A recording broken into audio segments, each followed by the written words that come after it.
ကြောက်ကယောဂရှိတဲ့သူတွေမှာတွေ့ရလေရှိတဲ့အရေးပြားလက္ခဏာတွေကိုပြောပြသွားမှာဖြစ်ပါတယ်။ပထမတစ်ချက်ကတော့ 0-6 လို့ခေါ်တဲ့အသား 0-6 ကအသား6တာပတ်ကြားတွေအပ်တာနောက်တစ်ချက်ကတော့ anemia လို့ခေါ်တဲ့သွေးအားနည်းတာ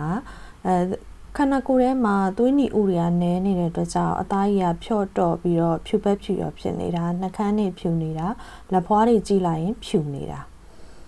ကရိုတီနွိုက်ဆိုတဲ့ဓာတ်တွေများတဲ့အတွက်ကြောင့်အသားရောင်ကဝါနေတာမျိုးဖြစ်နိုင်တယ်တချို့လည်းခက်ညစ်ညစ်လေးတွေဖြစ်နေတယ်အဲ့ဒါကတော့ခန္ဓာကိုယ်ထဲမှာမလနင်ဆိုတဲ့ရောင်ခြည်တွေများလာတဲ့အတွက်ကြောင့်မျိုးညစ်ညစ်ဖြစ်လာတယ်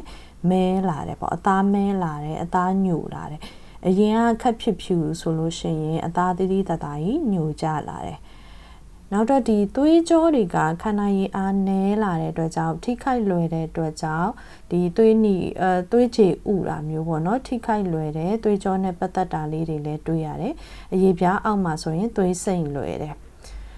ခန္ဓာကိုယ်မှာ body hair လို့ခေါ်တဲ့အမွှေးတွေကနည်းလာတယ်သပင်တွေကျွတ်တယ်ပြီးရင်ဂျိုင်းမွေးတွေကျွတ်တယ်ဆန်သားတွေခြောက်တယ်သပင်တွေကျွတ်တယ်ပေါ့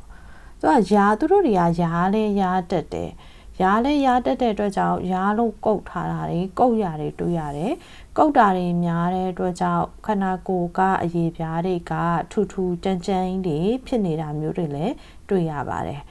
အခုပြောခဲ့တာတွေကကြတော့ဒီကြောက်ကက်နဲ့ပတ်သက်ပြီးတော့ယောဂရှိတဲ့သူတွေကြောက်ကက်ဆေးနေရတဲ့သူတွေမှာတွေ့ရတဲ့အရေးပြားနဲ့ပတ်သက်တဲ့လက္ခဏာ